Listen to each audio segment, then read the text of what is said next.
사무엘상 21장 22장. 다윗은 제사장 아히멜렉을 만나려고 노브로 갔다. 아히멜렉은 그를 만나자 떨면서 자네 혼자 웬일인가? 어째서 같이 온 자가 없는가? 하고 물었다. 그러자 다윗은 제사장 아히멜렉에게 왕이 임무를 맡겨 나를 여기까지 보냈습니다. 하고 거짓말을 하면서 다시 말을 이었다. 왕은 내가 여기 온 이유를 아무에게도 알리지 말라고 했습니다. 그래서 내 부하들에게는 나중에 만날 곳만 이야기해주고 서로 헤어졌습니다. 지금 먹을 것이 무엇이 있습니까? 빵 5덩이나 그 밖에 먹을 것이 있으면 아무 것이라도 좀 주십시오. 보통 빵은 없지만 거룩한 빵은 있네. 만일 자네 부하들이 최근에 여자를 가까이 하지 않았다면 자네들이 그것을 먹을 수 있네. 물론 그들은 여자를 가까이 하지 않았습니다. 우리가 보통 임무를 띠고 나올 때도 나는 내 부하들이 난잡하게 굴도록 내버려둔 적이 없는데 하물며 이처럼 특수 임무를 띠고 나온 우리가 어떻게 여자 문제를 생각할 수 있겠습니까? 그래서 제사장은 먹을 만한 다른 빵이 없으므로 그 거룩한 빵을 다윗에게 주었다. 그것은 성전의 여호와 앞에 차려놓았던 빵인데 그날 새 것으로 갈고 물려놓은 것이었다. 공교롭게도 그때 사울의 목자장인 에돔 사람 도액이 종교적인 의식 때문에 그곳에 와 있었다. 다윗은 아히멜렉에게 그가 쓸 수 있는 창이나 칼이 있는지 물어보고 왕의 일이 너무 급해서 서두르다 보니 내가 미처 병기를 가지고 나오지 못했습니다. 하고 설명하였다. 이때 제사장이 자네가 엘라 골짜기에서 죽인 블레셋 사람 골리앗의 칼이 보자기에 쌓인 채 옷장 안에 있네. 자네가 가지고 싶거든 가지게. 여기에는 칼이라곤 그것밖에 없네 하자 다윗은 그보다 더 좋은 칼이 어디 있겠습니까? 그것을 나에게 주십시오 하였다. 다윗은 사울을 두려워하여 급히 그곳을 떠나 가드 왕 아기스에게로 갔다. 그러나 아기스의 신하들은 다윗이 그곳에 온 것을 기쁘게 여기지 않고 이렇게 말하였다. 이 자가 그 땅의 왕이 아닙니까? 이 사람은 그곳 백성들이 사울이 죽인 자는 수천 명이요 다윗이 죽인 자는 수만 명이라네 하고 노래하며 춤추고 영예를 돌리던 바로 그 자입니다. 다윗은 이들이 하는 말을 듣고 아기스 왕을 두려워하여 그들 앞에서 갑자기 미친 척하였다. 그가 대문짝을 긁적거리며 수염에 침을 질질 흘리자 아기스 왕이 그의 신하들에게 말하였다. 보라, 저 사람이 미쳤다. 어째서 너희가 그를 나에게 끌고 왔느냐? 미치광이는 이곳에도 얼마든지 있다. 무엇 때문에 너희가 저런 미친 놈을 내 집에까지 끌어와서 나를 번거롭게 하느냐? 다윗이 가드를 떠나 아둘람 굴로 도망치자 그의 형제들과 친척들이 그 소식을 듣고 그곳으로 찾아갔다. 그때 고통을 당하는 자와 빚진 자와 불만을 가진 자들이 다 그에게로 모여들었다. 그들은 약 400명 정도 되었으며 다윗이 그들의 지도자가 되었다. 그 후에 다윗은 모압의 미스바로 가서 모압 왕에게 하나님이 자기를 위해 무엇을 하실 것인가를 알 때까지 자기 부모가 왕궁의 보호를 받도록 해달라고 간청하였다. 그래서 그들은 왕의 허락을 받아 다윗이 요새의 피신에 있는 동안 모압 왕과 함께 있었다. 어느 날 예언자 갓이 다윗에게 요새를 떠나 유다 땅으로 돌아가라고 하였다. 그래서 다윗은 그곳을 떠나 헤렛의 숲으로 갔다. 그때 사울은 기브아에 있었는데 그는 손에 창을 들고 언덕에 있는 상수리 나무 아래 앉았고 그의 신하들은 그의 곁에 둘러 서 있었다. 그가 다윗과 그의 부하들이 나타났다는 말을 듣고 자기 신하들에게 말하였다. 너희 베냐민 사람들아, 들어라. 다윗이 너희 모든 사람에게 밭과 포도원을 주며 너희를 그의 군대에서 지휘관으로 삼을 것 같으냐? 어째서 너희가 공모하여 다 나를 대적하느냐? 내 아들이 다윗 편에 가담했는데도 그 사실을 나에게 말해주는 자가 아무도 없었다. 너희 가운데는 나를 염려하는 자도 없고 내 아들이 다윗을 선동하여 그가 나를 죽일 기회만 노리고 있는데도 나에게 고발하는 자가 하나도 없구나. 그때 사울의 신하들과 함께 서 있던 에돔 사람 도액이 말하였다.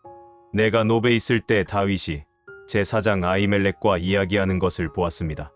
아히멜렉은 다윗이 해야 할 일이 무엇인지 여호와께 묻고 그에게 음식도 주고 또 블레셋 사람 골리앗의 칼도 주었습니다. 그래서 사울왕은 즉시 사람을 보내 아히멜렉과 그의 모든 가족과 그리고 노베에 있는 다른 제사장들도 다 불러오게 하였다. 그들이 모두 도착했을 때 사울이 아히멜렉을 보고 너 아히두베 아들아, 들어라 하고 소리치자 무슨 일이십니까? 하고 아히멜렉이 떨리는 목소리로 대답하였다. 이때 사울이 그에게 물었다. 어째서 내가 다윗과 공모하여 나를 대적하느냐?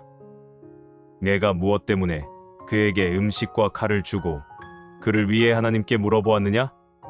도대체 내가 그를 선동하여 그가 나를 반역하고 이곳까지 와서 나를 칠 기회만 노리도록 한 이유가 무엇이냐? 그러자 아히멜렉이 대답하였다. 왕의 모든 신하들 가운데 왕의 사위 다윗만큼 충실한 자가 있습니까?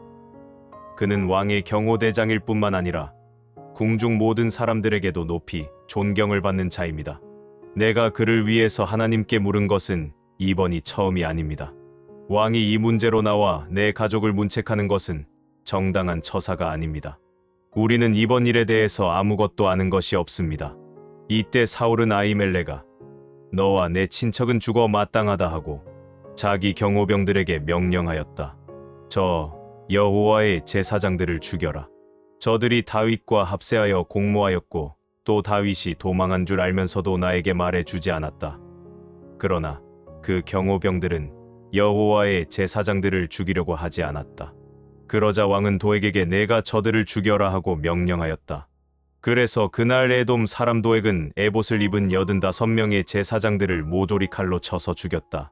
그런 다음에 그는 또 왕의 명령을 받아 그 제사장들의 성인 노부로 가서 남자 여자 어른아이 가리지 않고 젖먹이들까지 제사장의 가족을 모조리 죽이고 또 소와 나귀와 양도 모두 죽였다. 그러나 아히멜렉의 아들 중 하나가 도망하여 다윗에게 갔는데 그의 이름은 아비아달이었다. 그가 사울이 행한 일을 다윗에게 말하자 다윗이 그에게 이렇게 말하였다. 그날 도액이 거기 있는 것을 보았을 때 나는 그가 사울에게 말할 줄 알았소. 사실 당신의 모든 가족과 친척이 죽은 것은 나 때문이오. 당신은 나와 함께 여기 머물러 있도록 하시오. 내가 목숨을 걸고서라도 당신을 지켜주겠소. 왕은 당신과 나를 모두 죽이려고 하지만 당신이 나와 함께 있는 한 안전할 것이오. 고린도전서 3장. 형제 여러분, 나는 여러분에게 영적인 사람을 대하듯이 말할 수가 없어서 세속적인 사람, 곧 그리스도 안에서 어린아이를 대하듯 말합니다. 내가 여러분에게 젖을 먹이고 단단한 음식을 먹이지 않았습니다. 이것은 여러분이 그것을 소화시킬 능력이 없었기 때문입니다. 여러분은 지금도 마찬가지입니다. 아직도 여러분은 세상 사람들처럼 살고 있습니다. 여러분 가운데 시기와 다툼이 있는데 어찌 육적인 세상 사람들처럼 행동하는 것이 아니라고 할 수 있겠습니까? 여러분 가운데 어떤 사람은 나는 바울파다, 또 어떤 사람은 나는 아볼로파다 하고 말한다니 여러분이 세상 사람과 다를 게 무엇입니까? 그렇다면 아볼로는 무엇이며 바울은 무엇입니까?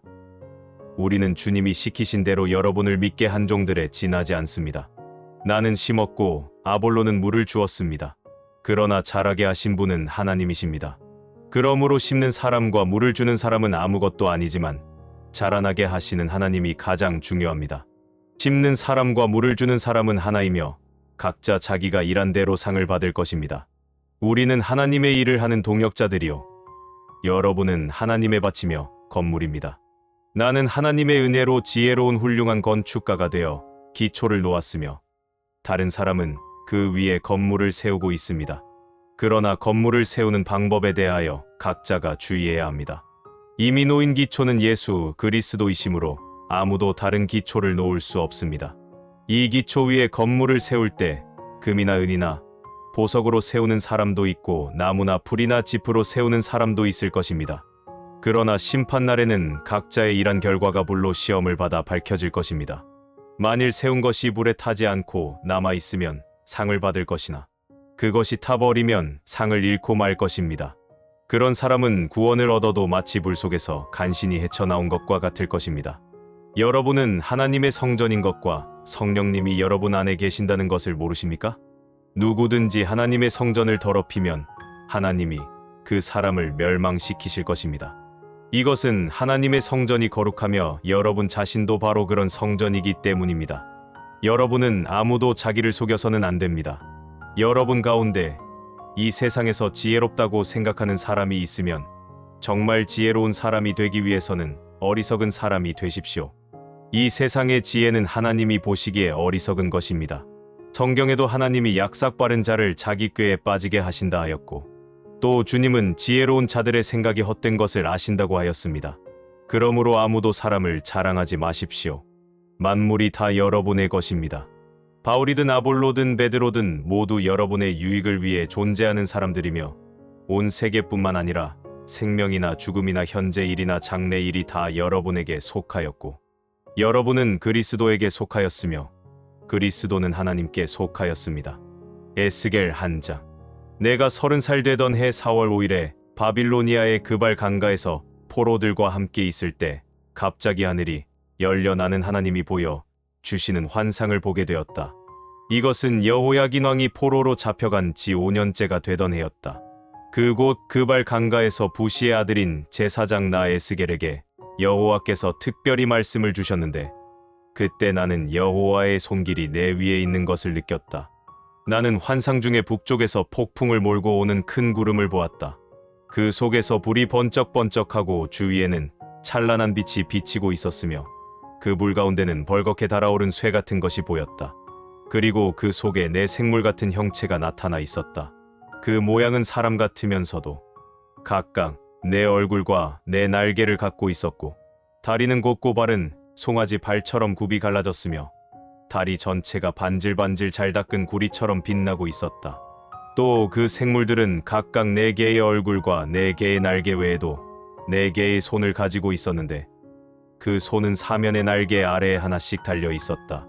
그리고 그들의 4날개는 다 하나로 연결되어 있었으며, 그들이 움직일 때는 돌지 않고 곧장 앞으로 나아갔다.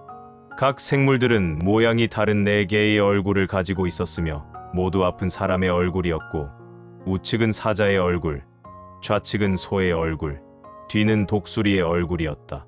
그리고 그 생물의 2날개는 위로 펴져서 그 끝이 서로 연결되어 있었고, 나머지 2날개는 몸을 가리고 있었다. 각 생물들은 사방으로 향하고 있어서 전체가 움직일 때는 돌지 않고 가고 싶은 대로 곧장 갔다. 그리고 그 생물들 사이에는 타오르는 숯불 같기도 하고 횃불 같기도 한 것이 이리저리 계속 움직이고 있었는데, 그 불은 아주 밝고 그 속에서는 번개가 치며, 그 생물들은 번개처럼 이리저리 빠르게 움직이고 있었다. 내가 그 생물들을 보니 생물들 곁에 4개의 바퀴가 지면에 닿아 있었는데, 그것은 각 생물 곁에 하나씩 있었다. 그 바퀴들은 보석처럼 빛나고 있었고, 그 모양과 구조는 다 똑같았으며 바퀴 안에 바퀴가 들어있는 것 같았다.